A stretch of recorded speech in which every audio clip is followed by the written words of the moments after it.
Panic right now, dude. This is horrible. If you're losing, panic. If you are doing well, panic. If you have someone that is, in the Bills-Titans game, panic. It's panic week. I think it's panic week. You're listening to Let's Talk Fantasy Football, where men of fantasy genius have realized, hey guys, we don't need real football skills to dominate on the fantasy field. Yeah. So slap on your pads and grab your helmet. Shit's about to get real. Welcome back, ladies and gentlemen, boys and girls, to another edition of Let's Talk Fantasy Football. I am your long-lost host, Nick Schreck, and joining me tonight, guys, he's a regular now, Vinny Gonzalez. Vin, what's up? Nothing, man. It's an honor to have you in my presence. It's been a long time. I can't even remember the last time we podcasted. The two of us, it's been a while. I know Walsh and I had a nice little streak going, and life got busy, and you guys took over the reins. So obviously super grateful for you guys keeping the people alive, and hopefully to some fantasy football wins. And quite frankly, I probably would have done a lot better the past couple of weeks if I listened to your advice. So we'll see if I can offer something useful here. Yeah, damn, dude. We've been okay. Couple here and there, big fuck ups, but look, man, what are you gonna do? Can't hit them all, right? Can't hit them all. No. Otherwise, we would just be playing DraftKings and winning $16,000 a week. So unfortunately, no such luck for that, Vin. Right. But let's jump right into the Week 5 preview. We got a ton of games. We'll talk about COVID news, how it's impacted things. We will say that we just heard tonight that the positive Jets COVID test was actually a false positive. So that game is going to continue as expected. And if you're a Jets fan, you probably were hoping it was COVID, so you didn't have to watch them. So it's probably bad news for you, actually. But we'll touch on that when we get to the game. The bye weeks this week, guys, the Lions and the Packers, so they'll be back with you week 6. And Vin, let's kick it off. Panthers at the Falcons, -2.5, over under of 54. And let's start on the Panthers side of the ball. Teddy Bridgewater lead the way. Do you like Teddy here as a possible candidate for people that are injuries or need a QB based on the matchup? Oh yeah, big time. I really love him in this spot. I've been kind of a Teddy downer. Like, I don't really like to pump up Teddy because I think he's kind of average, but like, this is such a good matchup and he just beat the shit out of the Cardinals. So it's very comparable to probably what he's going to do again from last week to this week. So love him as a stream. And I think he's, probably a shoo-in for like over 20, 22 points. Yeah, which is great. I'm with you. And, I've always been a big Teddy guy. So happy to see him. Yes, you have. Always been a big Teddy Bridgewater supporter. So, and there's another guy we'll talk about later. I won't name drop him here, but has a nice matchup and nice to see his name back in the positive fantasy news. But we'll stay here with Teddy. Yeah, Vin, I mean, the Falcons they're banged up. They're playing without a ton of corners, safeties. They got concussions, hamstrings, COVID, Achilles, the whole thing all over the place. So they're not in great shape. Teddy's going to have himself a freaking day. And I think that also turns into a really nice day here for Robbie Anderson. And I hope DJ Moore. DJ Moore has been a frustrating own personally. And for everybody in the industry that, he passed the eye test. We expected big things. And he's been, we'll say, mediocre. But Atlanta's permitted a league high 21 completions of 20-plus yards and the NFL's 4th most yards to wide receivers. So I think the opportunity here is great. It's just, can they get it done?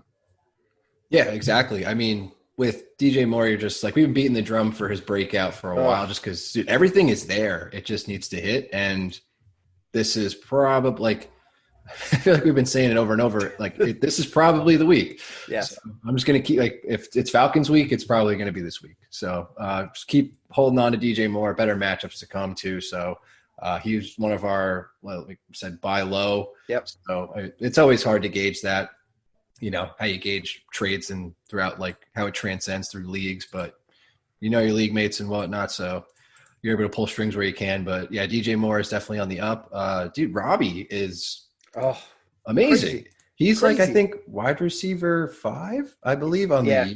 It's insane. Yeah, and like me and Welsh just like he is a very high floor play, which he has never been, and he still has that ceiling. So he is like a smash play.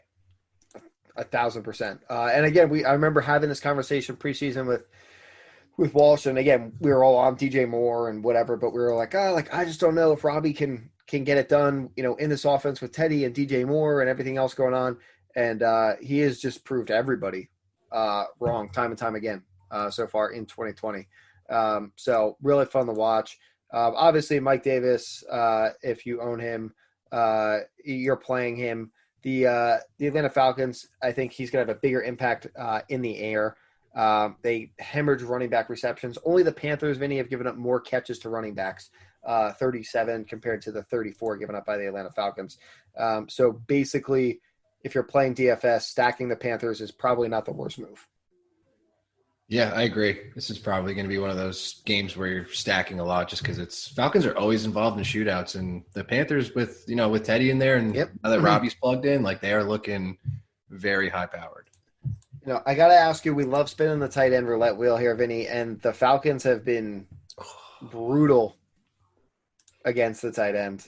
But do you want to play Ian Thomas? And here's the scary thing, right? He technically hits, if you follow Walsh's rules, 5 targets, right? He set a season high with 5 targets against the Cardinals last week. But but the Falcons have been crushed by tight ends. Is there enough to go around? I mean, you could take it any which way. I don't know if he's my leading candidate to stream, but I think you could make the argument if you need one. Yeah, I think I'm right there with you. If you let's see an example. I was able to scoop up Ebron in one league and Ingram in another. Like I'd prefer those two over Ian Thomas, but I think he's like right behind them. Correct. In that same tier. Yeah. Yeah, I'm with you. I think you're splitting hairs. Yeah. And for comparison, me personally, like I'm benching Gesicki this week, and I think I would bench Gesicki still for someone like Ian Thomas with a better matchup. I'm right there with you. Definitely depends on your options, but as scary as it is to say Ian Thomas could be there in your lineup, the matchup, man, like you said, the Falcons are just every week they're at the core of a conversation of names you don't necessarily feel comfortable, but it just fits, man. It's the shoe fucking fits. Mm-hmm. You have anybody else on the Panthers side of the ball? No, and I think Curtis Samuel is droppable at this point. Yes. Yeah, until he makes some kind of splash, but yeah, or an injury. But yeah, I think get him off your team. Sweet deal. Send them to the waivers, guys. Grab yourself some Ian Thomas. On the flip side of the ball, the Atlanta Falcons. Matt Ryan, Vin, I want to ask you where you stand on him because a lot of people, he is their QB1. That's how he was drafted. Panthers can't rush the QB. He's possibly going to be without Julio Jones. Calvin Ridley, I think there's more encouragement that he's going to go. Obviously, we haven't heard anything official yet, or at least that I haven't seen. But are you comfortable with Matt Ryan as your QB1? No, not really anymore. And that's basically hinging on like last week. He just wasn't able to get it done in a good matchup against the Packers, where Packers put up a ton of points and Falcons were, ready to get back and like, we're going to throw lots of garbage time at Ryan. Just kind of didn't happen. Yep. I mean, a lot of that's due to injury, like Julio left, but they're still banged up. So I'm not super into it. And I would, even in this matchup, I prefer like Teddy Bridgewater over him, possibly even Gardner Minshew later because they're playing the Texans that can shoot out. So I'm looking elsewhere. I'm just moving on, I think, unless, they get healthy and prove that they can, win a game. Cool. I'm right there with you. And like I said, it's just, I led that way with, the Panthers. They really can't rush the QB, but he's going to lose some of those weapons. I think you have to look at the other options. Let's talk running back. Todd Gurley has always been a contentious person in the fantasy community between injuries, health, stud, then dud.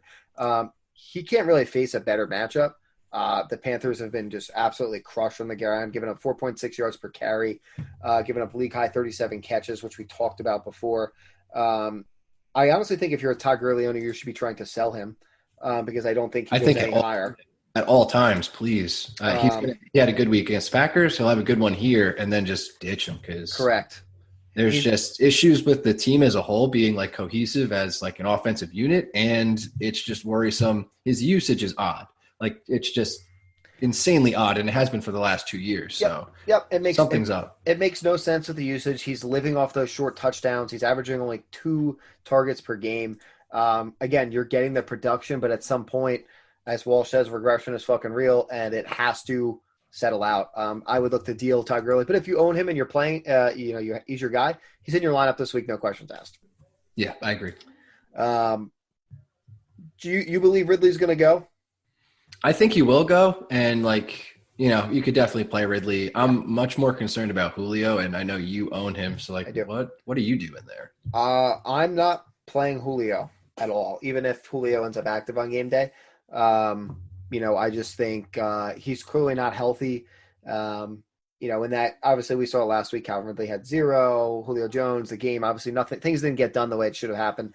But Julio's not healthy, and unfortunately, this has become the trend with Julio Jones, right? The frustrating part of owning him is, one, he doesn't score touchdowns, and then he gets hurt, plays at 70%, and you get screwed. Because how do you bench Julio Jones? But I think I don't have a ton of great options, right? We were talking about before the show. I'm playing Higgins. I'm playing Ayuk, who we're going to talk about in a little bit. Like, some options that maybe I don't love them better than Julio Jones, but I think there's a better chance Julio Jones gives me 0 if he's active. And I think I'd rather roll the dice on the points elsewhere than the potential of Julio Jones, because even if he goes, he's not going to be 100%.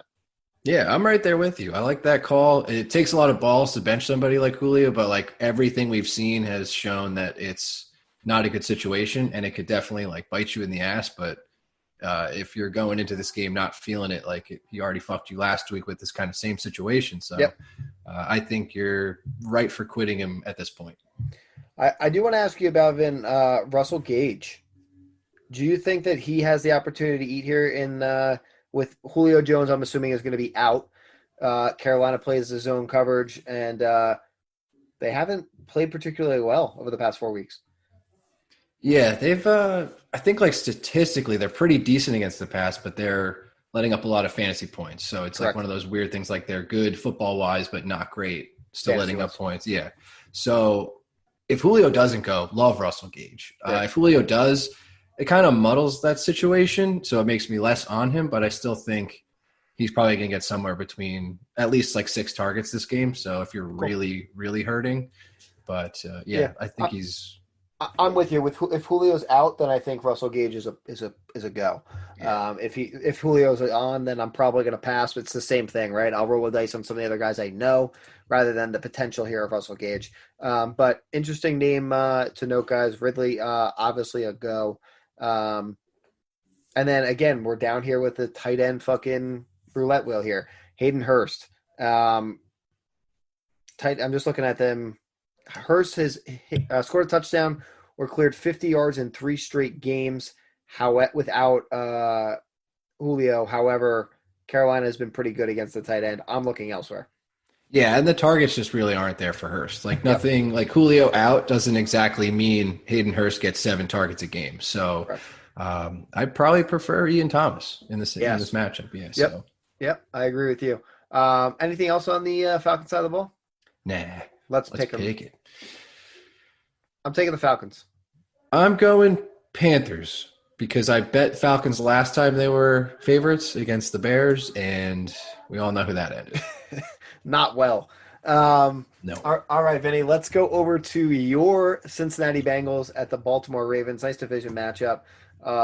Ravens minus 13 over under 51.5. And let's start on the Bengals side of the ball, who came out last week and scored some points. I'm sure made you a very happy man. Got the glorious first win for King Joe, so I'm very happy. That was pretty cool. They beat up the Jags, but it wasn't the Jags were kind of still hanging in there just because of Minshew and some late shit. But that was a great game to watch. It was spiritual. It was a spiritual experience. Made Joe Mixon owners feel good. As it should, dude. Finally went the fuck off.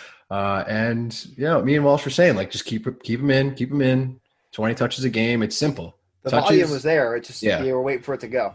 Touches, opportunity, just keep hanging in. Is that going to happen every week? No, because the Jaguars are terrible. And they immediately go from facing one of the worst defenses to a very stout-ass defense in the Baltimore Ravens here. But I don't expect like Joe Mixon to go nuts. But we watched Antonio Gibson kind of carve them up through the air. So I hope Zach Taylor's drawing up some stuff to get Joe Mixon more involved in the pass game, which they did last week against the Jags. So that was encouraging. So I think at worst, he's still that really good floor play. Great. I'm with you. Definitely good floor play. You're not expecting the same kind of production, but I am right there with you on the running game. On the receiving side, Vin, obviously Boyd has taken over as the number one wide receiver, averaging nearly 10 targets per game. It's fucking insane.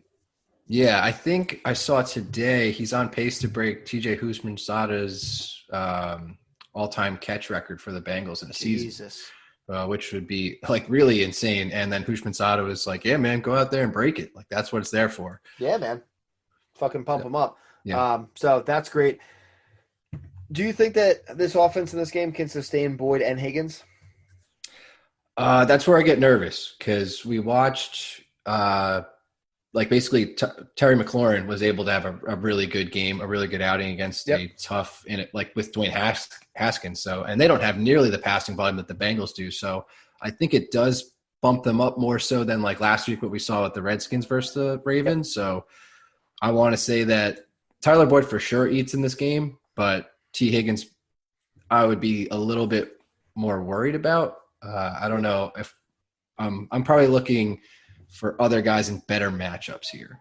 Okay. If you're considering the T Higgins play. Totally fair. You've got me rethinking everything I've done this week.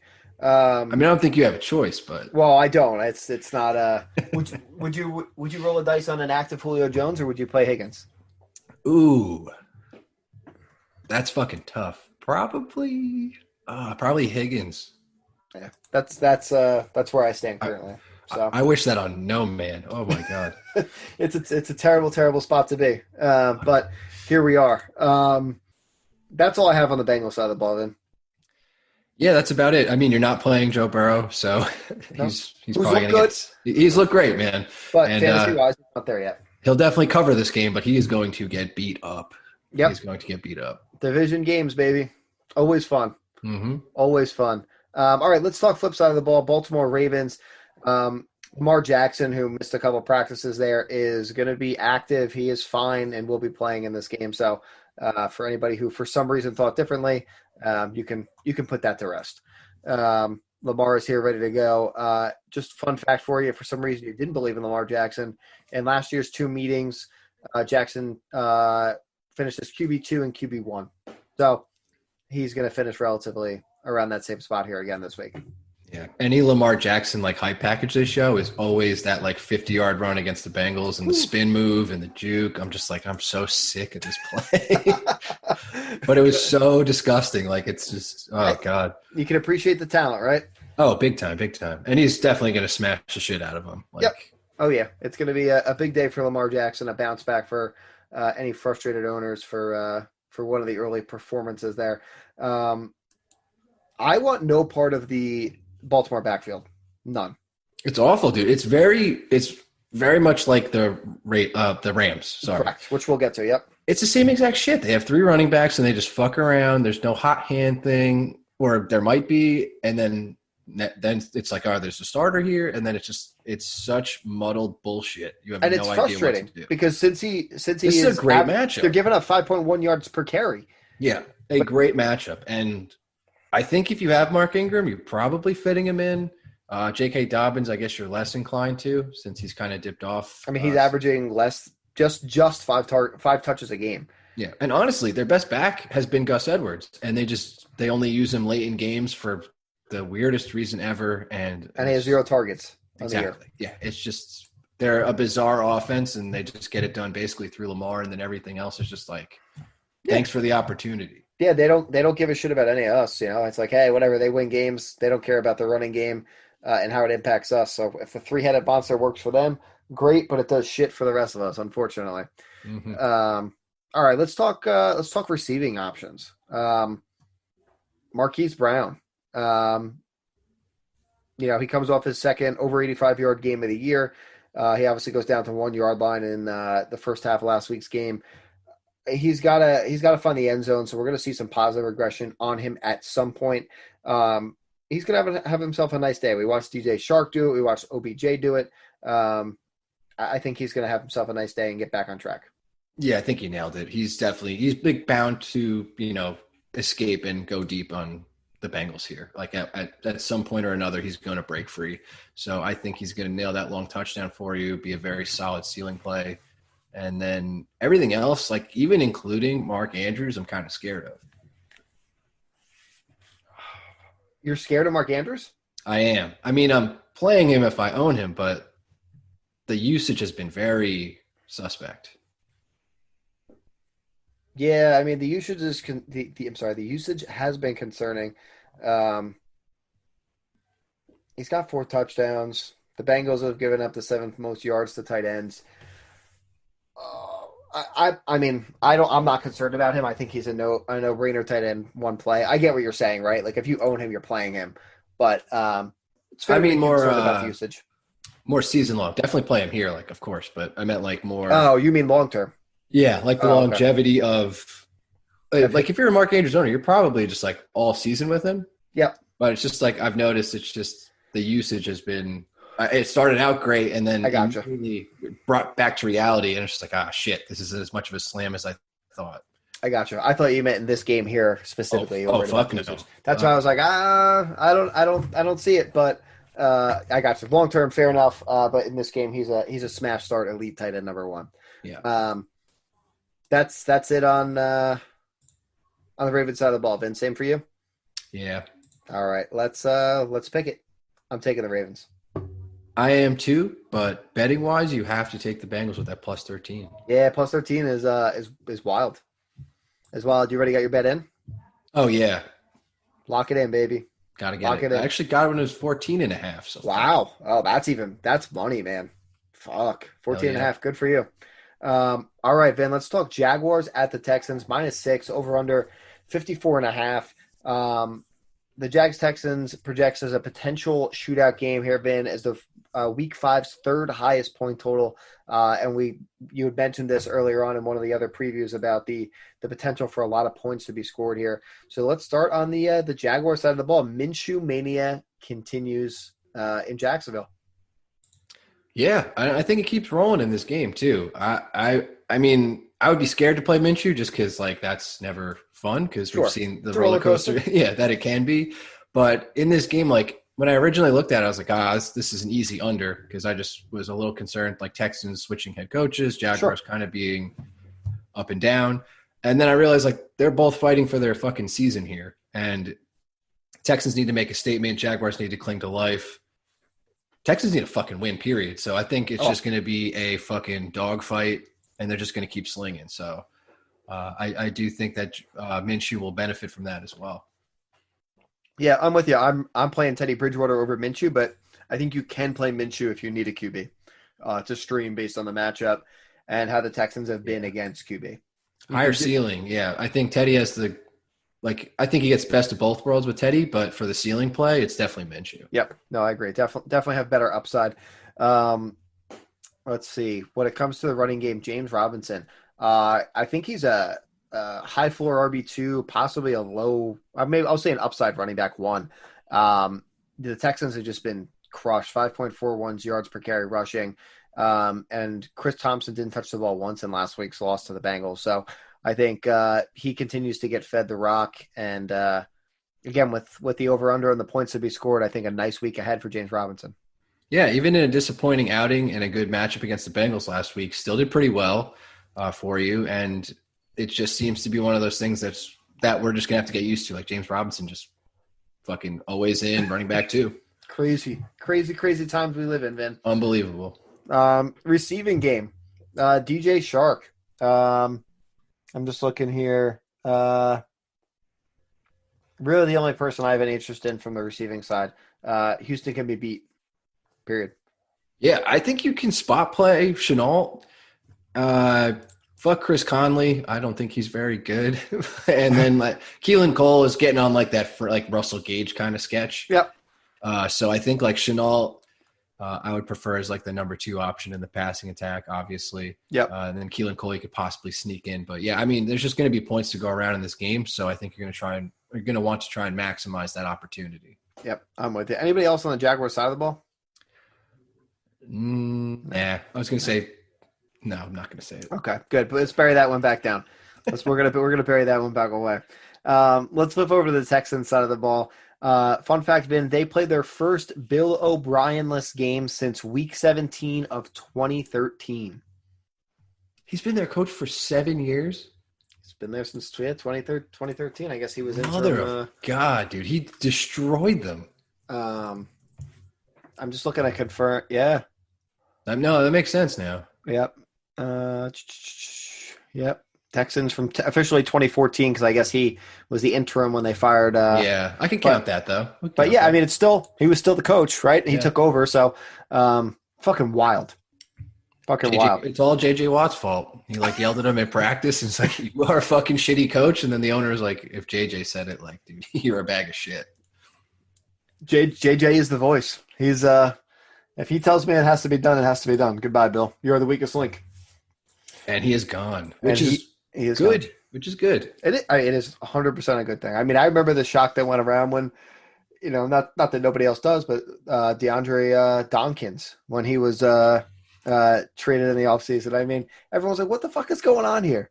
Like we got David Johnson and we gave up fucking DeAndre Hopkins. Like what? For 2 quarters of this year, we were like, David Johnson. Yeah, and then immediately just like, no, they're still a very bad running team, and they just look so bad, and they need DeAndre Hopkins. But, like, all right, so then again, I look at this team. They have so much talent. They really do. 100%. They could turn this thing around. Romeo Crennel has done this a million times. Yes, he has. He's, he gets it done. He's the perfect interim coach. Come on in, just fix shit, don't break shit. Let Deshaun Watson do his thing. Get David Johnson in space. Use Brandon Cooks. Holy shit. This guy is running, I think he ran the most routes last week and got no targets, no touches, no catches, no nothing. Yep. Get him involved. And then Will Fuller, let him do his thing. Randall Cobb, third down stuff. It's a very simple – they need that. Like, how can this offense not get on track? Romeo Crennel, if you're listening, baby, we fucking got you. That's your game plan right there. That's all you need to take the W. I'll be interviewing for the head coach after the season concludes. Hey, good for you, man. Good for you. Yeah, man.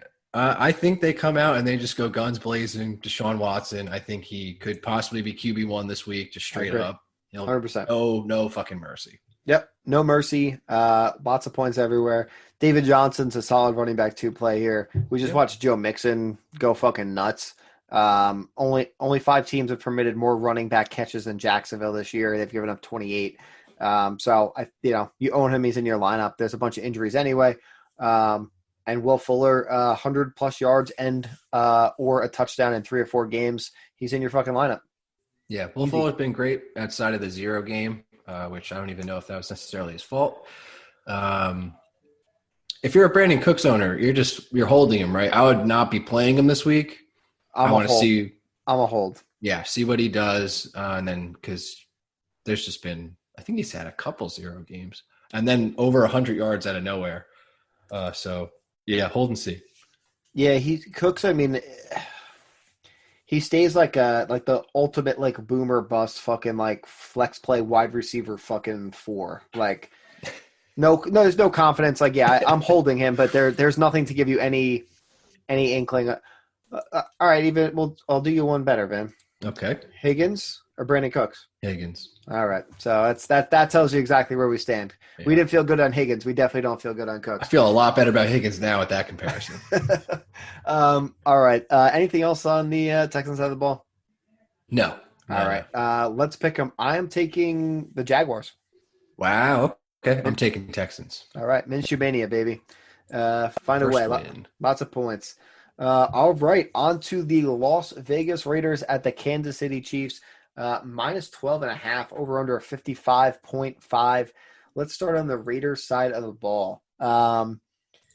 Players that I care about. That's how I started my notes on this section. Josh Jacobs, on the list. Great week one.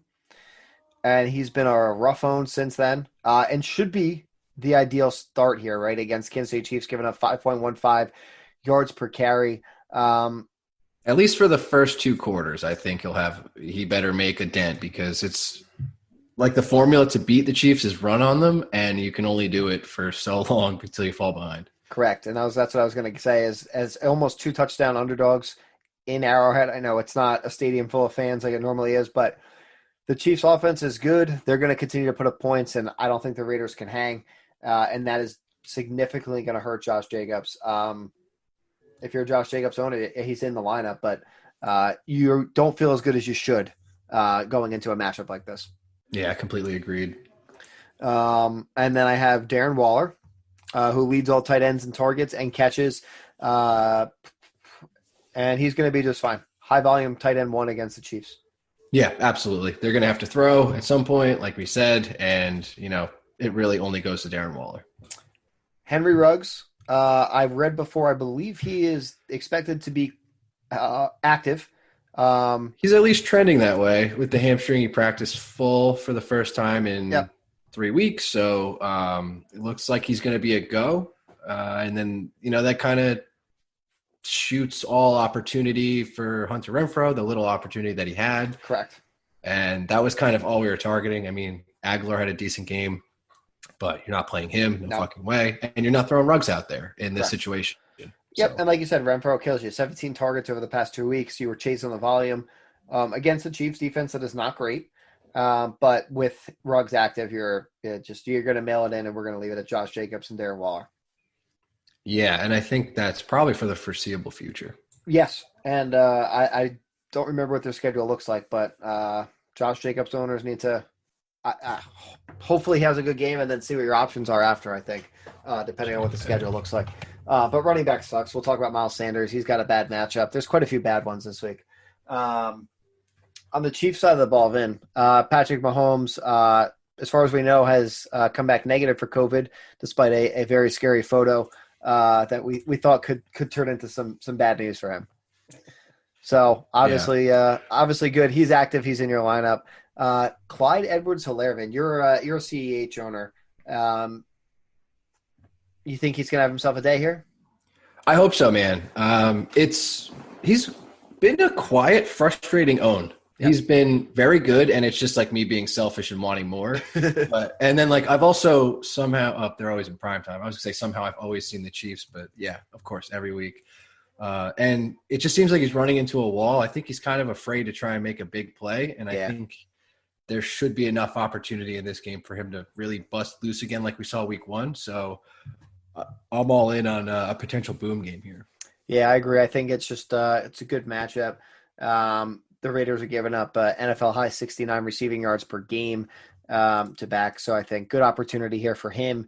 And on the ground, they're giving up 5.34 yards per carry, which, believe it or not, is actually worse than the Chiefs. So he should do it. If he doesn't get it done here, you're slightly concerned. But again, time will tell. I mean, Vin, the rest of the Chiefs, there's not really a ton to talk about, right? Tyreek Hill, he's in your lineup. Travis Kelce is in your lineup. And I think that's it for me with confidence here. Yeah, always those guys. And then we talked about me and Walsh talked about this last week. It's just you don't want to touch the other guys, but if you're really fucked or some weird COVID situation that your team is in, but yeah, you don't want to really look at the ancillary pieces here. Yeah, I am with you. Never bad to play a Chief in a pinch. Lots of points to go around. Vin, let's pick them. I'm taking the Chiefs. Yes, sir. All right, on to the Cardinals and the Jets. Cardinals -7, over under 47. This was the game we referenced, guys, obviously in the open about some COVID concerns and came back as a false positive.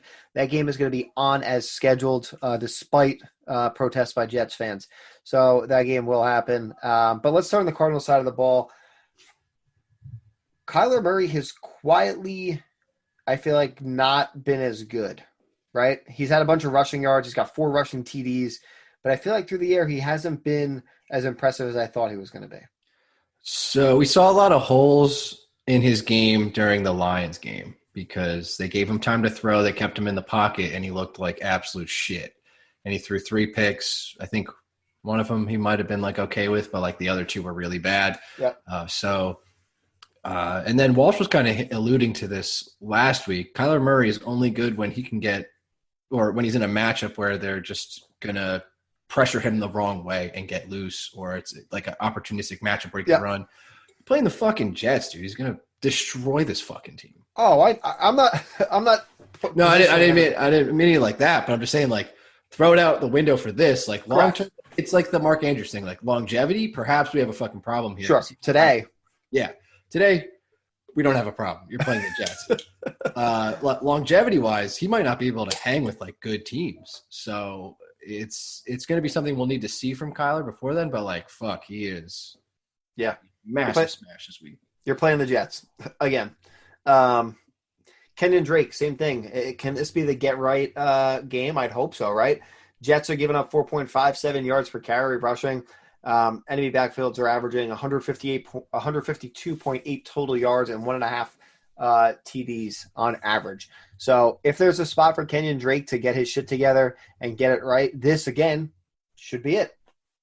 Yep, and he got bounced out of the last matchup with the Panthers. I think he got the wind knocked out of him, but then, Kingsbury was just like, relax. Yep. We're already losing. So, if Kenyon Drake doesn't get right here, slightly concerned, but like this offense is still fun to watch. Yes. So there's still definitely hope for him.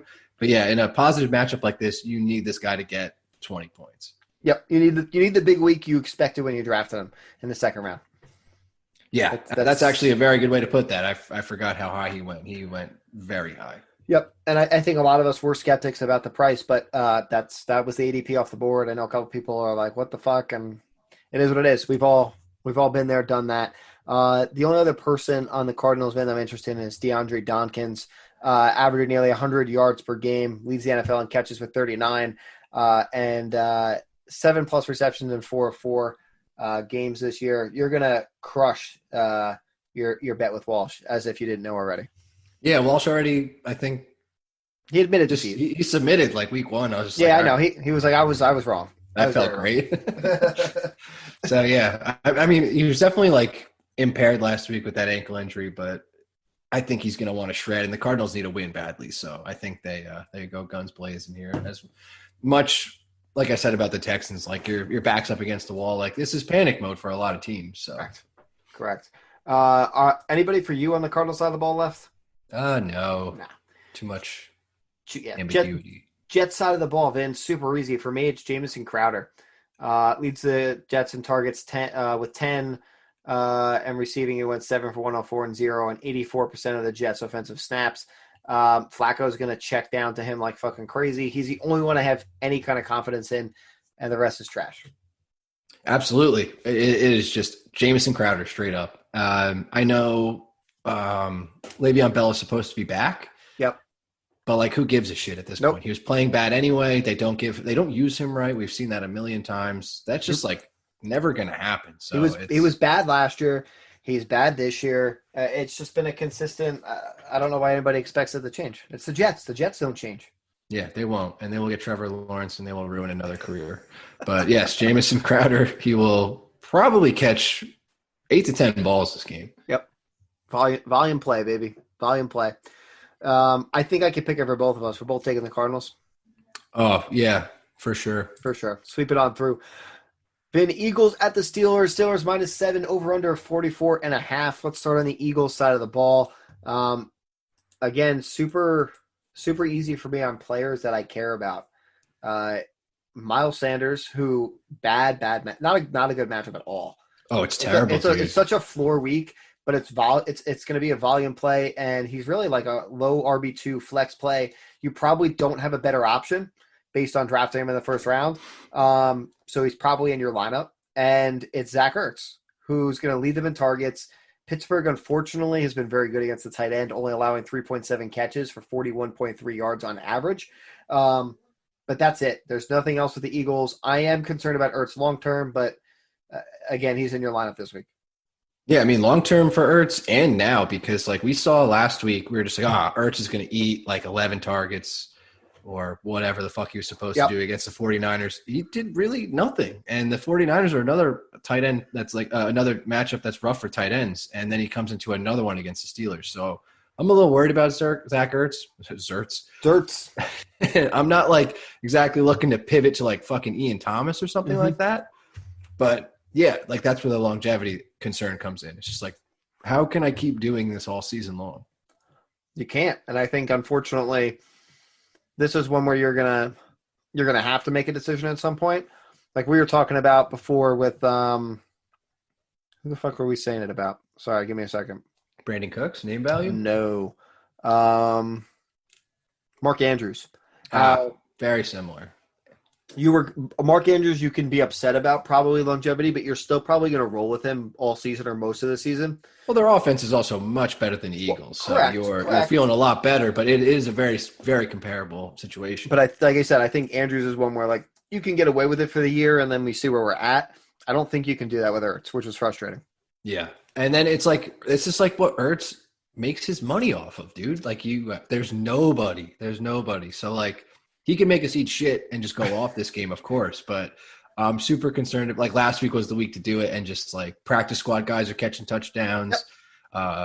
Barely any targets for Zach Ertz. So he missed his get right game, just like Kenyon Drake is probably going to miss his. Well put. That's probably where we stand. Anybody else in the Eagles you care about? God no. All right, let's talk Steelers side of the ball. Big Ben, I think I like other options, but I think depending on, he could be a high QB2 for people. I think he's a fringe QB1, depending on where you stand. The Eagles are just bad. I think he's going to have himself a nice little day. James Conner, also going to have himself a nice day. Running backs against the Eagles are averaging 125.5 total yards and 1 touchdowns per game. James Conner, lock and load, no questions asked. Yeah, I like both those calls. Receiving game, Vin, Deontay Johnson. He is almost 30% of the air yards, 29.5. So he pretty much fills Antonio Brown's old role there. He gets a tough matchup with Darius Slay, but I think he's still a wide receiver 3 at worst. Yeah, I think the week off did them some good just to get healthy, like especially for Deontay Johnson. So he had some time. It's just going to be a tough plug and play for me this week, I guess, depending on your situation. Like, let's see, would you rather play Deontay Johnson or T. Higgins?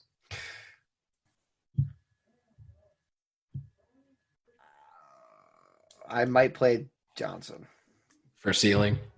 I mean, because that's particularly in my situation, right? Where, I'm sitting Julio Jones, I'm playing Ayuk.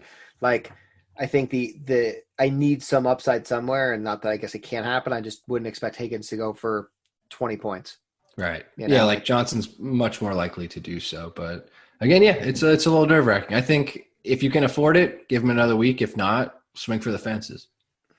Fair enough. Juju. We've watched the slot receivers have themselves have their way, we'll say, with Philadelphia. 18 of 22 targets for 256 yards. Juju just has gotten it done with Big Ben. He's a wide receiver too. Yeah. Juju is very much on his way. Could possibly be, I don't want to say comeback player of the year, but he is definitely earning his stripes in that territory. Absolutely. The Steelers surprisingly look like a good team, man. They look way better than anybody expected as we came into the offseason here. They really do. And they're playing clean too. Like Ben's not turning it over. He looks normal. They look good. Which is shocking for old man Ben, but he's getting it done, at least so far. Vin, this is the guy, and you mentioned him by name that I referenced earlier on, who big fan of the podcast, Eric Ebron. That we're pumped to have more good fantasy news on him here. Only 2 NFL teams have allowed more fantasy points to tight ends than the Eagles. Ebron has played over 75% of the Steelers' offensive snaps in weeks 2 and 3. He's turned that into 12 targets for 8 catches, 95 yards, and a touchdown.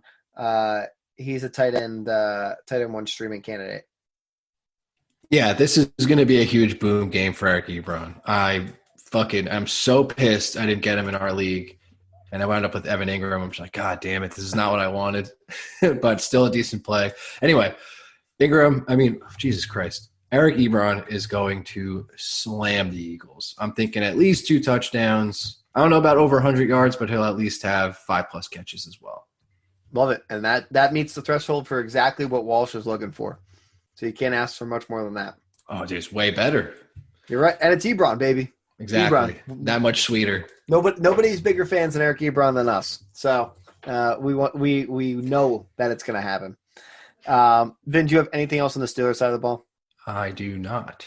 Let's pick it. I'm taking the Steelers. Same. Sweep it on through. Vin, the winning season returns here at MyBookie. Winning seasons mean doubling your first deposit. Winning seasons mean insane props, epic bonuses, and the craziest cross-sport wagers. At MyBookie, a winning season means watching live sports and betting live sports all season long.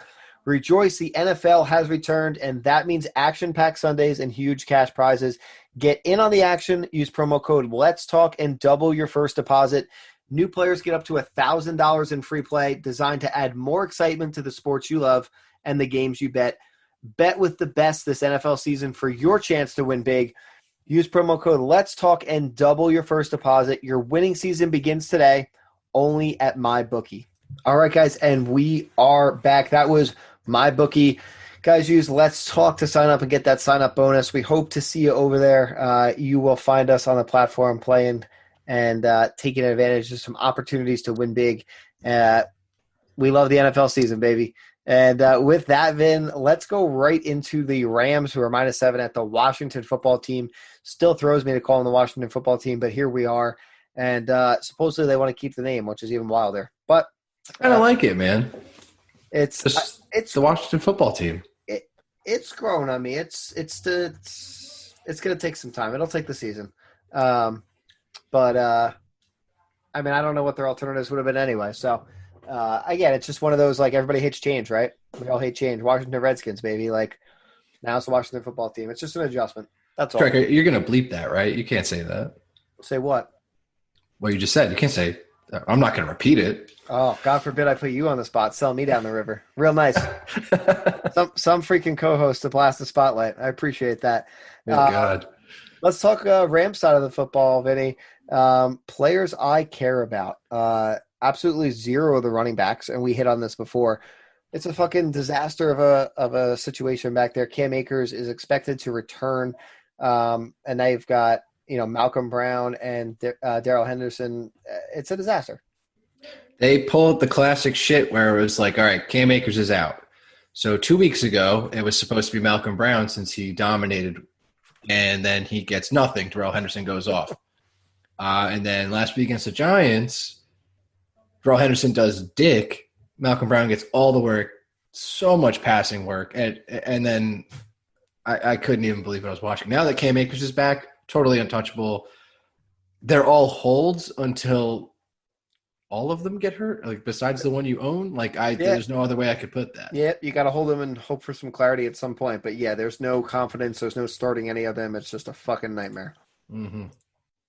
In the receiving game, Cooper Kupp has got 80-plus yards or a touchdown in 3 straight games. He's playing a career-high 87% of the Rams snaps. You own him. He's in your lineup. Robert Woods has been a little less steady, we'll say. 35 receiving yards or fewer in 2 games, and then he's had 100-plus or a touchdown in the other 2 games. So where do you stand on Woods, right? Because he kind of goes back and forth on what to expect. I think Woods is you still stay strong with it. I mean, it's kind of the opposite of last year where he was just always so reliable. Yep. Not really going off at any point, but has proven that he can this year. So I'm holding strong, but again, I think it's just we're going to have to start getting used to this new Rams offense. It's not exactly like going to blow people out over and over again. But, yeah, Cooper Kupp I think is always in. Robert Woods, you're probably playing as your wide receiver 2. That's great. Like, I wouldn't freak out about that. Yep. And that's probably it. I mean, pass catching wise as well, you got the tight end Tyler Higbee, and I think he's kind of in the Mark Andrews realm of you're always playing him, but you're worried about usage. Correct. Definitely worried. Washington, fortunately, has permitted the NFL's 4th most fantasy points to tight ends. So for this week, just like Mark Andrews and the others, you're cool with the matchup, but long-term, some concerns.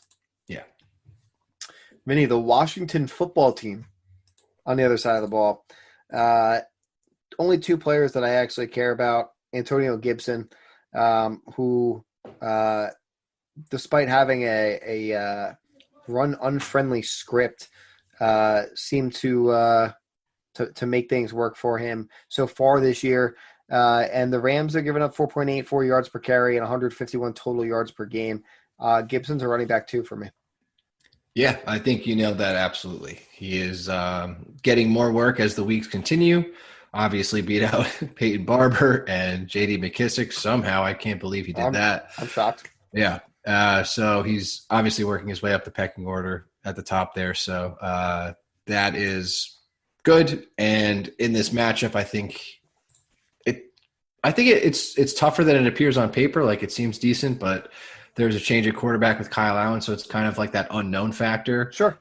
Not like it's getting any worse because Dwayne Haskins just hasn't looked fantastic like himself. So I think at least Kyle Allen coming in provides some kind of spark to the offense at least. So I think Antonio Gibson still kind of stays where he's been, like that running back 2.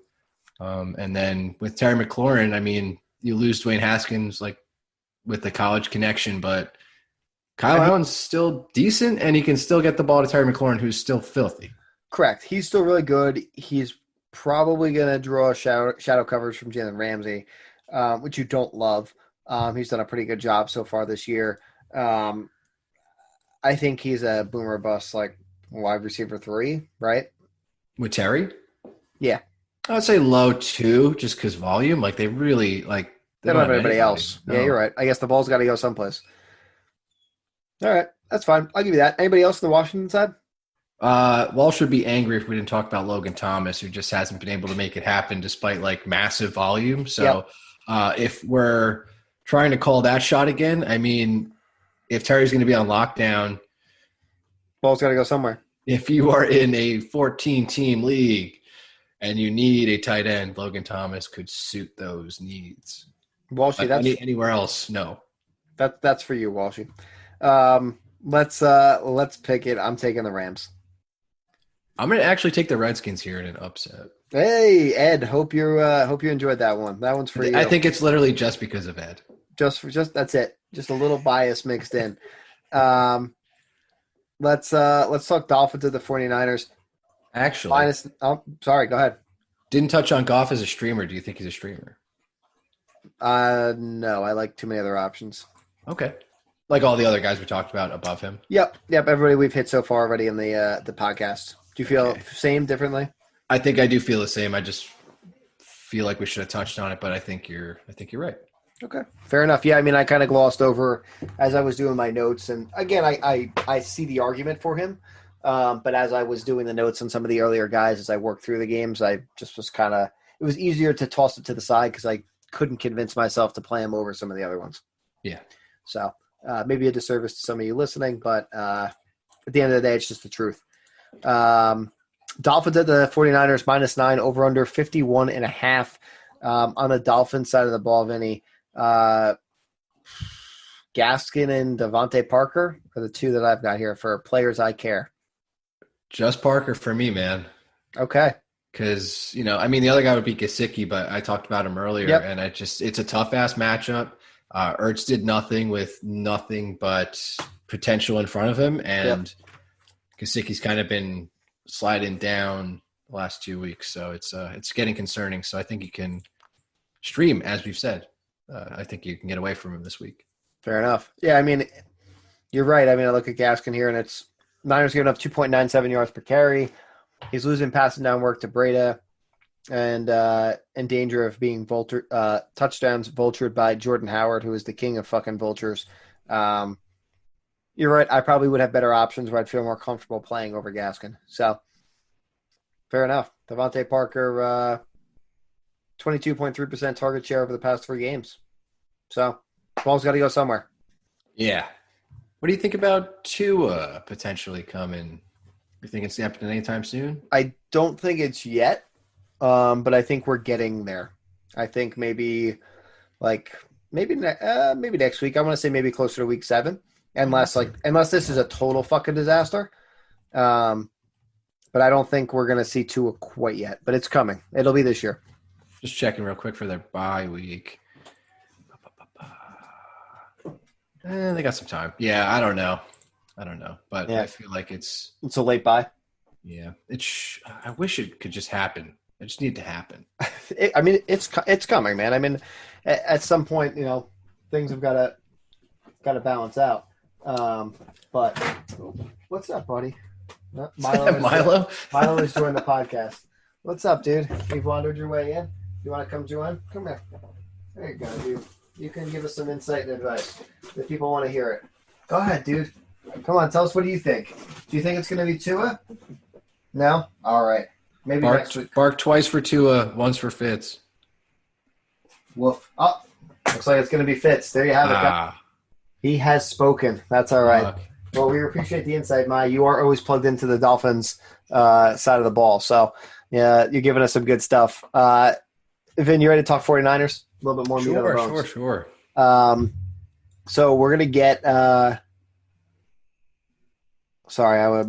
has drawn my attention away. Raheem Mostert coming back from the injury. You expect him to immediately retake that lead job in the backfield against the Dolphins defense, who's given up 4.48 yards per carry rushing, and the NFL's 10th most receiving yards, 210 in the first 4 weeks. He's going to continue to do his thing, and he should be back in your lineup. Yeah, I think a lot of people are going to be excited too. I bet you're hurting if Mostert was kind of missing. Correct. So I think plug and playing him in. He's immediately a low 1, high 2. So I think you just rock him in there right away. And Jerick McKinnon has been okay, but nothing that's job stealing. So correct. It's not going to be enough to take away. Yeah, Mostert's a great play. Jimmy G comes back. He is, I believe, came off the injury report, if I'm not mistaken, on Friday. So he is going to be there. Do you have enough confidence in putting him back into your lineup, or are you going to take a wait-and-see approach to make sure that high ankle sprain is as good as they say he is? Definitely wait and see to stream Jimmy G, but it is great news for everybody else on that offense. Brandon Ayuk. I know Deebo Samuel's been in and out in the practice this week, so probably sit him this week. I think Ayuk is a good play. I think you were alluding to that earlier. And then, George Kittle is pumped as fuck to have him back. George Kittle is fucking psyched. I'm a big Ayuk owner pretty much everywhere.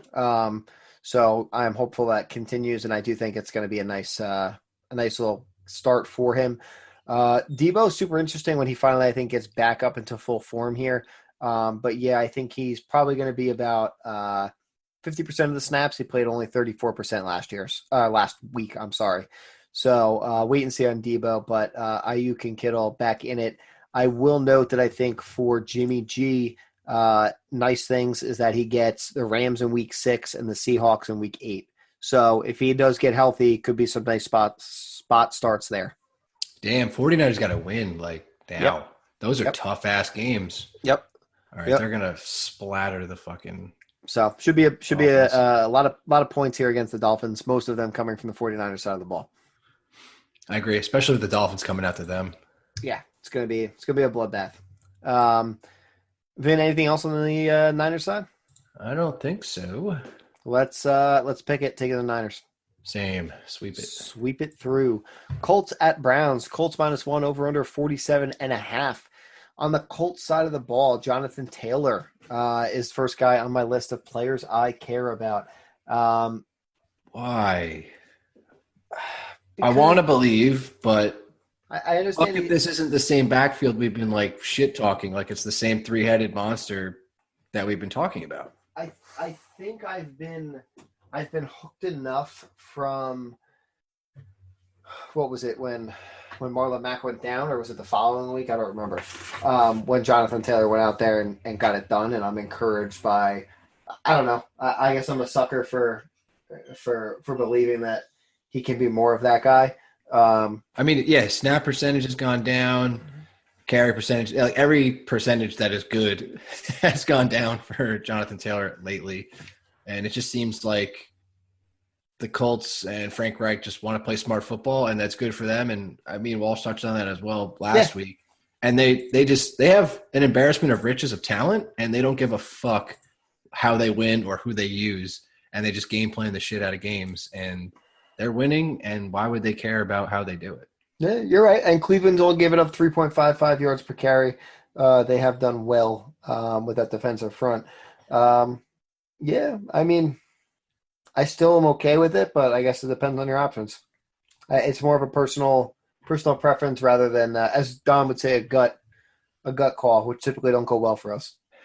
Yes. We're a very low percentage gut call team. Much better statistically. On the receiving side of the ball, then T.Y. Hilton and Zach Pascal. Any interest in either of them here? It's the same fucking thing. I would love to love them, but I simply cannot. If you're a TY owner, I don't know if you've worked out like something else, but fuck if he's not burning you every week. I think if there's a game for TY, this seems to be a recurring theme here in this podcast of a get right game or doing what they're supposed to do, T.Y. Hilton should have himself a day. I'm not saying he will. He should. Cleveland's yielded the NFL's third most fantasy points to wide receivers. Hilton has been absolute trash. He has failed to clear 75 yards in 13 straight games, which is just fucking pathetic. But you look at Amari Cooper, Marquise Brown, Terry McLaurin, CeeDee Lamb, Tyler Boyd, Willie Snead, Dontrell Inman. Like, these are guys that either ended up in the end zones or with the yard production that T.Y. Hilton should be able to do it. I don't have confidence that he will, but if there's a get right spot, I think this is it. And then I think it just goes back downhill. Okay, yeah. I mean, if you're calling a slam, call a slam. But it's got me nervous. But again, I said earlier, like, I hope you figured something out. But like, you probably didn't figure anything out. Like, T.Y. Hilton's probably in your lineup every week. He's probably your 2. Yep. At best, your 3. Yeah. So pray for the bang game. I actually think that you probably would have agreed from the get-go that there's nobody in this game that you really care for. On the Colts? Yeah, no, I love the Colts as like a fucking real team, but my God, they are just such an enigma fantasy. Well, not even enigma, just like I know what they're doing and I can't stop them. Yeah, and they don't give a shit. No, they don't. And you know what? I don't even care. Like they're just winning football games. I like the team. Love Phillip. Love Frank Reich. Like, go them. Yeah. All right. Well, then with that, let's talk the Brown side of the ball. Kareem Hunt was a running back too. I'm not willing to roll the dice elsewhere. I think he's the only one you're playing versus when you could play Nick Chubb and Kareem Hunt together. I think it's just Kareem Hunt right now. Yeah, the usage of Dearness Johnson last week against the Cowboys, like a lot of people hopped on that like really quickly, like for picking him up on waivers. Like you kind of, I don't want to say you wasted it because anything can happen, but like they're only doing that because they're up so much and they didn't give a fuck and they don't want Hunt to get hurt. Correct. It fit. He was coming off the groin injury, things like that. But I mean, I talked to a couple people at work and we went back and forth on this and. Because a lot of them are Kareem Hunt owners and like, well, what do I do here? And dude, he's a running back 1 now. He's skyrocketing. Well, yeah, of course. I'm talking about with Johnson, and I'm like, look, I said, you are never going to have enough confidence that you were going to play Kareem Hunt and him at the same time. I said, so you're wasting your pickup, right? And like you said, anything can happen, but I think you're wasting your pickup because you're never going to play them both at the same time. You locking down the position doesn't do shit for you. I said, use that pick someplace else. Look at Justin Jackson. Look at, there were some other guys that there was more upside for them than just handcuffing the Browns backfield. Yeah, I mean, like in that situation, like best case scenario for a Dearness Johnson owner, Hunt goes down to an injury, you get to play Dearness as like the number 1 running back next week. But like, what does that exactly mean? It doesn't really mean anything. No, he could go out there with 15 carries for 33 yards. Yeah. Like, it was a game script. Things worked out. The matchup was good, but we know nothing about him. Nothing. Yeah. That was like an anomaly. That was like, keep our team healthy. A rare smart move by the Browns that tricked a lot of people. That's why nobody's used to a smart move coming from the Browns. Yeah. So everyone's we know better, Schreck. We're just like, those idiots think they're smart right now. We've been burned too many times, man. Too many times. Offensively, OBJ, I think he's played at almost like a matchup-proof level for me over the past couple of weeks. I understand, statistically, the Colts zone defense has played well in the first month, right? Only 1 wideout's cleared 75 yards, and that was Allen Robinson going for 7 one-on-one and 1. But I think if you own Beckham with the way he's been playing, he's in your lineup. Yeah, this is definitely his toughest test defensively wise. But you can't afford to sit Odell right now, Nope. Especially after what he did last week. So Crazy. He's not going to have a great game, but you can't sit him. Hey, if you went 7 and 101 for one, you're fucking pumped, right? Yes. If he repeats Allen Robinson, you're fucking pumped. So it's a good day. Yeah, and that was kind of garbage time too. So I don't know how this game is going to go. This is the hardest game of the week for me. I really don't know how it's going to go, but yeah, you can't afford missing out on like anything Odell. Like why are we even talking about this? It's fine.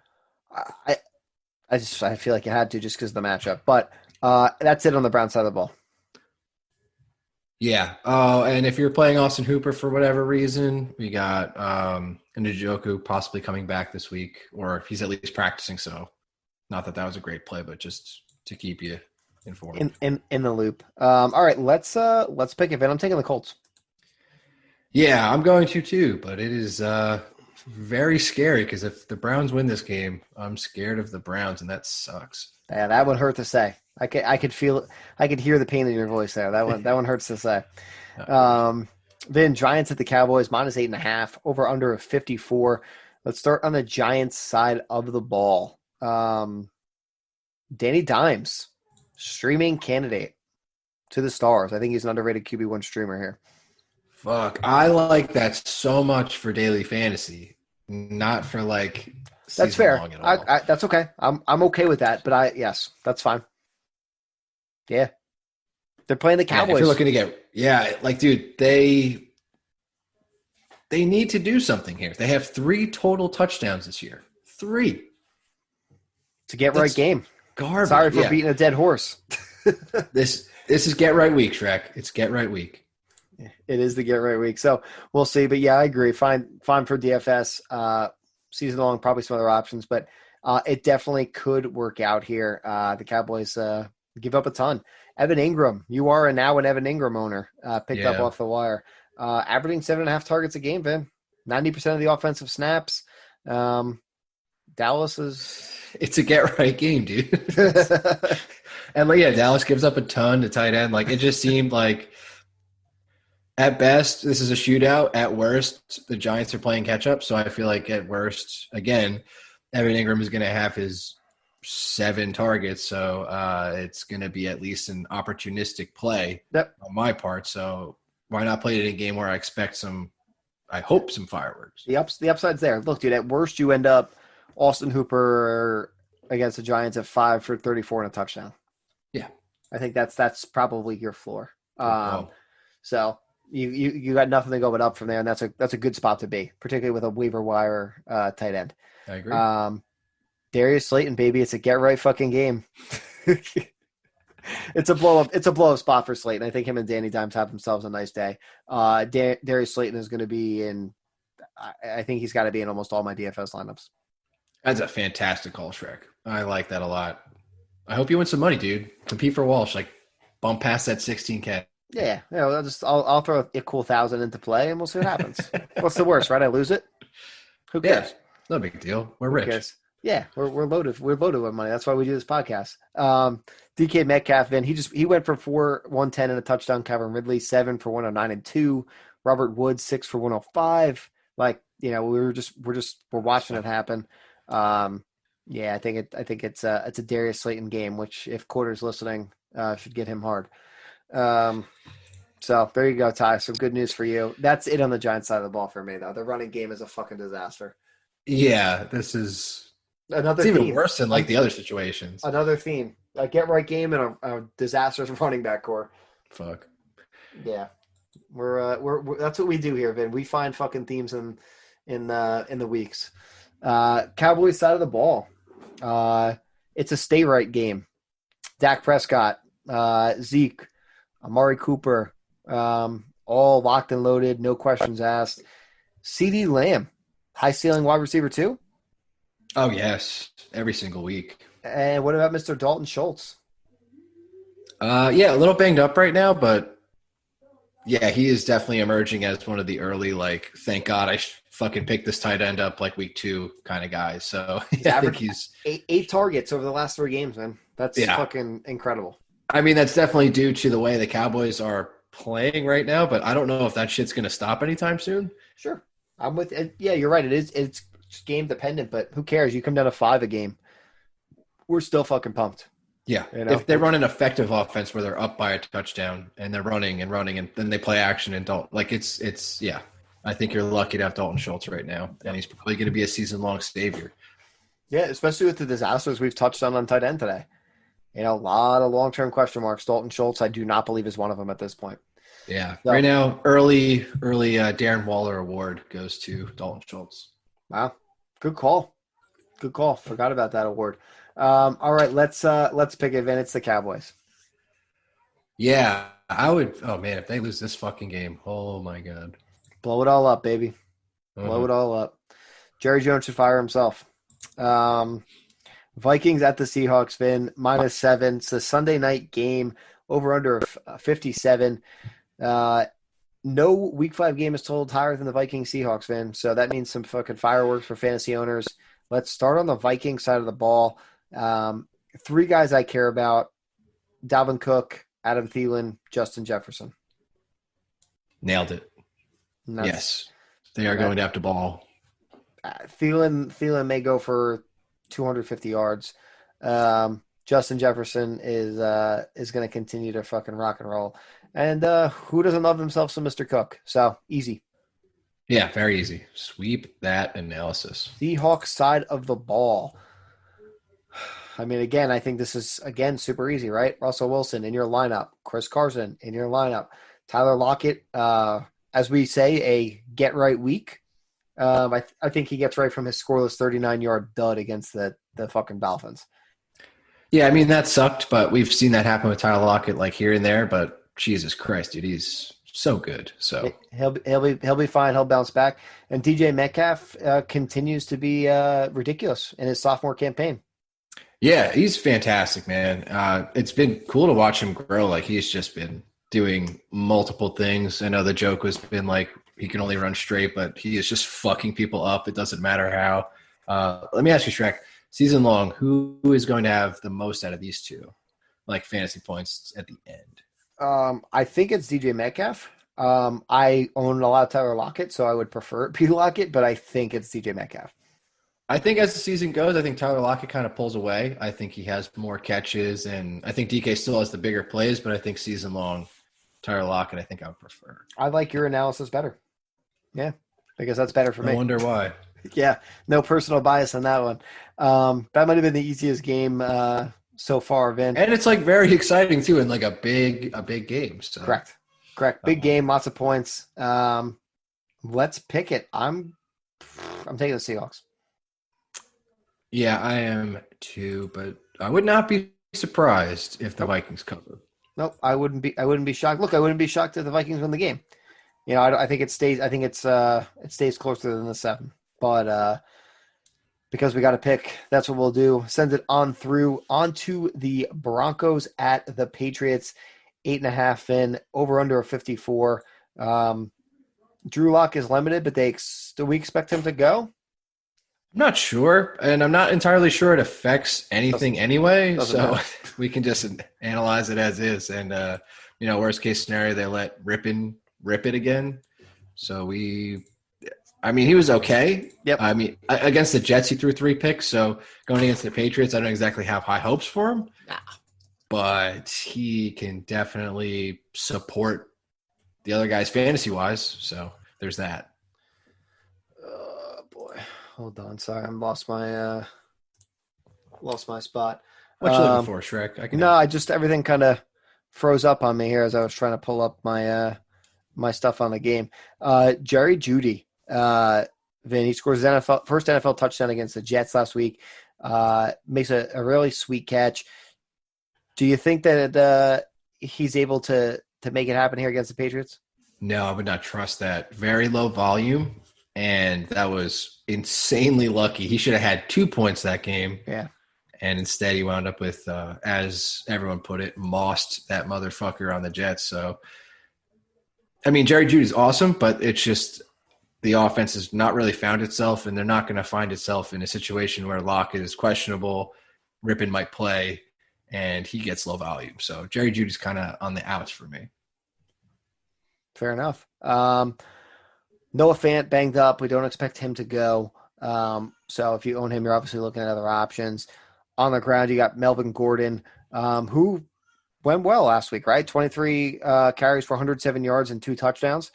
So if you're a Melvin Gordon owner, which I was, very happy.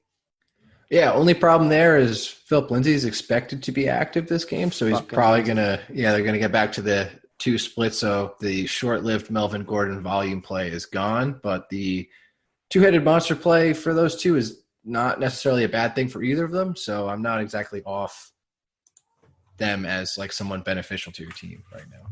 Yeah, totally fair. Who do you have? Anything else on the Broncos side of the ball? No. All right, let's move it on to the Patriots side of the ball. Let's see, we don't know what's going to happen with Cam, right? We don't know if his timing on tests and positive, negative, whatever, or if they roll Hoyer back out there. So we're going to have to wait and see on who leads the charge. I think Julian Edelman stays a dud for the Patriots, which is obviously frustrating. And then you got N'Keal Harry, who has gotten you some points if you're a N'Keal Harry owner and you've put him in your lineup. Do you have any confidence there? I don't have a whole lot of confidence in anything like outside of the rushing game, which is very odd. They ran the ball very effectively last week with Damian Harris coming back. And it was just reassuring to see that that's just their identity. They are, I think, the number 1 rush offense in the NFL. Yeah. So, I mean, that's including Cam as well, so that helps them out a ton. But they get it done with the running backs. It doesn't matter either way. So, I don't know if I'm exactly inclined to play Damian Harris, but if you picked him out on the waiver wire, he could possibly be a plug-and-play at the flex for you. Yeah. Yeah, you're right. You grab him off the wire, definitely on the option. I am a little scary, but he's probably the preferred play right now. I feel like it's always scary when you play anytime you decide to dabble in dabble with the devil of the Patriots running backs, you know what you get, right? You know you're rolling the dice. You know there's a chance that it's going to get you. Yeah, I would say though I'd rather fuck with Damian Harris than any of the 3-headed monsters we talked about. I also would go all in there. I'm with you, which says a lot about all those 3-headed monster fucking shit shows. They're not the best, and Damian Harris' play is not the best either, but that's where the shit lies. Yeah, you got to do what you got to do. All right, Vin. Anything else in this game? Nah, that's it for me. Let's pick up. I'm taking the Patriots. Me too. Sweep it on through. Chargers at the Saints, -7.5. Over under 51. We watch Austin Eckler go to the IR. Justin Jackson becomes a popular pickup off of waiver wires here. What do you think here about Justin Jackson? Are you concerned that he can fully take the load? Is it going to be a split? I mean, he only went 9 yards and 6 carries. He gets a matchup against one of the better run defenses in the NFL. Are you looking elsewhere? Are you gonna bench him, or how you feel? I think I'm gonna wait and see on Justin Jackson. Yeah, wait and see is definitely the move. I mean, last week they kind of held him back as is, so I think they're going to let Joshua Kelly kind of rip at least 60-40 for this game. So I think they're going to see how it goes, just see how Justin Jackson looks. It's like, again, it's a tough matchup like you said before. So this is not the spot play for Justin Jackson. If you picked him up, you should be able to wait a week at least. So and see how it pans out. Yeah, well, you'll have your opportunity with Eckler on IR. It's not like he's coming back next week and exactly you're burned. So in the receiving game, Keenan Allen, he scored double digits each week since Justin Herbert's taken over the starting job. Saints starting cornerbacks are once again on the injury report. They were limited yesterday, being Thursday. I don't know about Friday, but Keenan Allen's going to have a pretty easy time, I think, here against the Saints pass defense. They've allowed a touchdown to a wide receiver every game this season. I think Keenan Allen does it again this week. Yeah, and I think that he is far and away Justin Herbert's favorite target, despite Herbert throwing, touchdowns to guys that you've never even fucking heard of before. Yep. So I think that finally turns around in a positive direction for Keenan. Now I think he can sneak out of here with 2 touchdowns in this game. 2 touchdowns. That'd be real nice. We could get Yeah, on board with especially if the guys stay out for the Saints. Like, if they're hurt and banged up, like, I think that's easy. that. Hunter Henry. Dan, we've talked about the tight end. Been a bit of a good start, and then things kind of pump the brakes here through week 4. He sees just 3 of Herbert's 25 pass attempts, 2 catches for 39 yards. I got to assume that volume was just kind of a blip on the radar, and we're going to see that kind of come back here. The Saints have allowed the second most fantasy points to tight ends this year. Yeah, it's all about the matchup here. And anyone who owns Hunter Henry, unless he's if you doubled up on tight end early in the mid rounds, like he's your dude anyway. So I think the matchup definitely takes precedent over his latest volume. So I think another get right game for another dude who fucking needs it badly. So Hunter Henry is definitely a good play. It's the get right week, baby. Vin, anything else on the Chargers side of the ball? No. All right, let's jump over. Let's talk Saints side of the ball. Monday Night Football, obviously Alvin Kamara, he's in your lineup. Drew Brees, confidence? I kind of called it last week. We were all talking shit. We all took the Lions, and then it fucking happened. So I don't know what to think here. I'm not playing Drew Brees. Yep. I think it's as simple as that. I think there's better upside plays. I wouldn't let last week fool you, but I wouldn't be surprised if he had a good game, and that just puts him in that mid-range where I don't fucking care, and I don't want to deal with the up and down of you getting me 8 points or getting me 18. Like, that's not helping me at all. Yep. Yeah, you're right. Better options. We've talked actually about a bunch of them, so can look elsewhere. Alvin Kamara, obviously in your lineup. Michael Thomas, trending towards playing on Monday Night Football. If he's active, he's in your lineup. No questions asked. But it's fucking scary because you have to wait until Monday. Yeah, I think you wait and see what you hear from coming out of places on Sunday. But I think if the trend stays that he's going to go, I roll the dice for Michael Thomas. Yeah, I'm not saying you're wrong, but No, you're right. It's scary. I'm just saying that if I'm in that spot, Julio Jones, I don't roll the dice on. Michael Thomas, I do. Okay, I like that. So, unfortunately, it is what it is if you're a Michael Thomas owner. But you've been waiting, so now is the time to see what happens. Jared Cook, also a limited participant in practice on Thursday. I believe they're expecting trending to go. I don't think it matters. I think there are a bunch of other tight end streaming options we've talked about on the waiver wire, and even other guys you may own.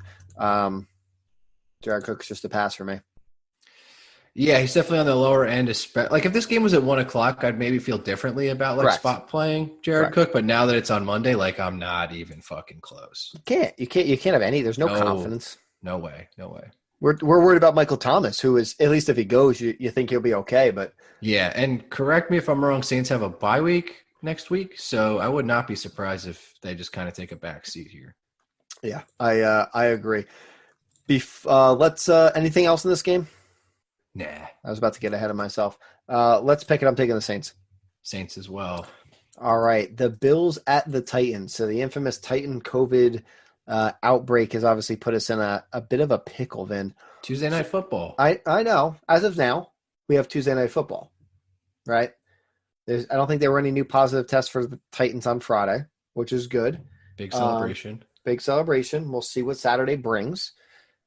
But if you are a fantasy owner of the Bills Titans, first off, I wanted to step back and say, where do you stand on leagues? Like, I know some leagues were doing things where when they were concerned about the Chiefs and Patriots game, where they were allowing people to pick their replacements before the 1:00 games, and said, this is who I would play in their place if that game is canceled.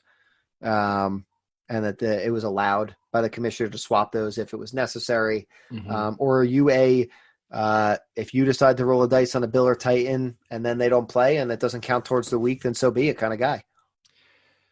I'm kind of in the, if you're rolling with it, you pay the price kind of deal. Okay. Especially with the amount of time and the shit we know is this game's being played on Tuesday and there is a shitload of Titans that have tested positive. This can get canceled tomorrow. It can get canceled Sunday. Yep. I would not be risking really anything. I mean, Josh Allen's been fucking fantastic, but the best thing at the quarterback position is you could stream. So if you could find a slam stream, like talked about Teddy Bridgewater, Gardner Minshew, Yep. even Kirk maybe at Seahawks. I don't know if we touched on that at all, but possibly that too. So, I mean, that's also late night on Sunday. So you even have a lot of leeway with I can drop guys and figure this out. Ultimate panic move, you play Justin Herbert possibly on like Monday night. So Okay. there's a lot of leeway, and I think the replacement thing is bullshit. Like, oh, I want this guy if I don't have that. Like, go fuck yourself, man. Figure it out. Make a ballsy call. Like, I think this is going to be the whole season. So I think you roll with what the fuck is going on. I don't think anyone should get special treatment for anything. Fair enough. So Yeah. is that pretty much your fantasy analysis then on the game? Because Yeah, like I don't want to throw it out entirely because it's a massive fucking game. Like you got Derrick Henry, you got Josh Allen, you got Stephon Diggs, you got possibly AJ Brown coming back. But like, I think the easiest one out of that, like big four right there, is definitely AJ Brown. You could sit. Yep. You pick something else, you settle on that. He does well Tuesday, like whatever. Josh Allen, same thing. I think you can have a good alternative. Most likely, your options could be shot, but most likely Josh Allen is one that you can have. But Derrick Henry is a big one. Massive, especially at running back. It's fucking gut-wrenching to figure out something at running back. Like, you're probably so fucked on that. But, yeah, I don't know. Just being this up in the air, I do think they're trending towards playing, but obviously monitor this over the weekend. But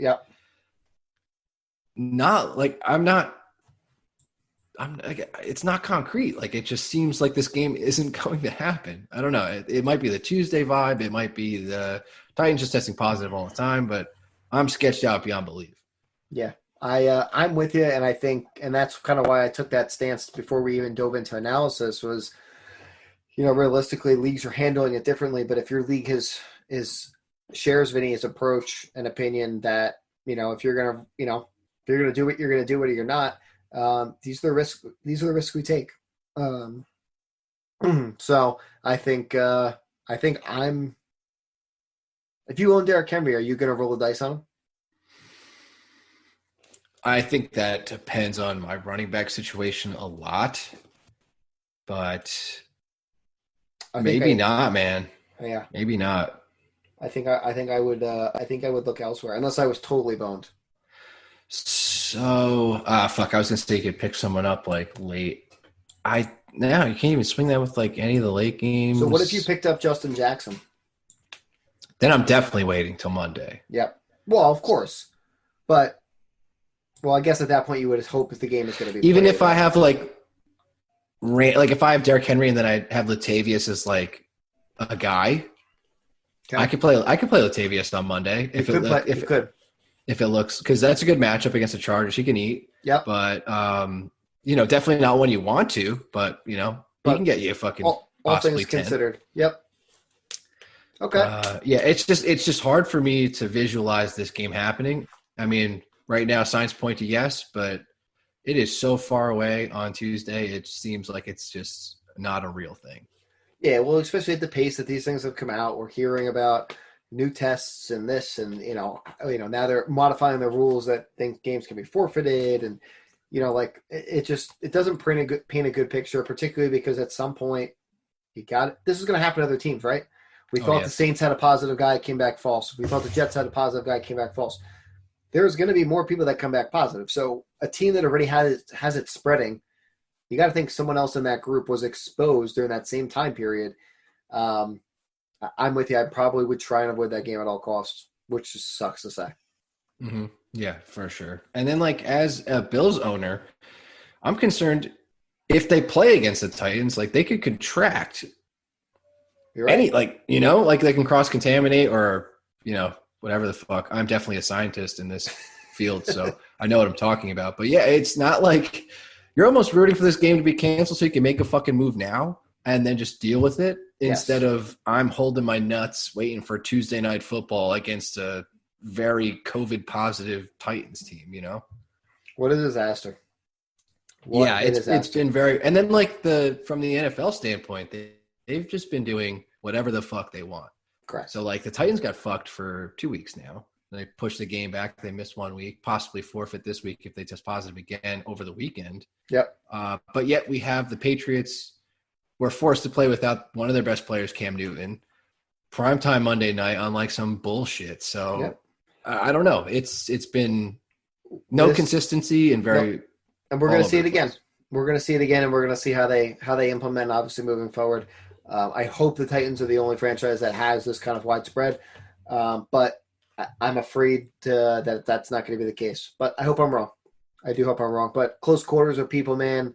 You're playing football. It's skin on skin. It's just like it's going to spread based on what we know from the scientific community. It's how it spreads. That's the name of the game. But I guess let's pick it, Vin. Assuming the game goes, I'm going to take the Bills. I will too. And there is currently no spread, no over under. So not like that. Even like Vegas is just like, fuck this. It's not happening. And Vegas knows all, Vin. We know that. They know all. So maybe they know something we yet don't. When they put odds on if this game happens or not, then I'll know what the fuck's up. There you go. They always tip their hand because they got to make money, and they always do. Yes, they always do. But all right, Vin, that's going to do it for us here on the Week 5 preview. We're grateful for you guys that came on here with us for the journey. We know it was a long one, but it's worth it. Remember, it is a get-right week for a lot of these folks, so can give you guys some good opportunities for some points. Play the waiver wire. Get those QBs, get those tight ends, and we'll worry about the long-term impact next week. For now, we're happy with what we got, Finn. Yes, we are. What you have any final words for the people? Because I know you always have a good send-off. Panic right now, dude. This is horrible. If you're losing, panic. If you are doing well, panic. If you have someone that is, in the Bills-Titans game, panic. It's panic week. I think it's panic week. And we'll sandwich that with a get-right week. But, guys, for Let's Talk Fantasy Football. For the teams that are playing, yeah. For the teams that are playing, it's a get-right week. For everybody else, it's a panic week. For Let's Talk Fantasy Football, I am Nick Schreck. He is Vinny Gonzalez. We will catch you on the flip side. This has been Let's Talk Fantasy Football. Thanks for listening.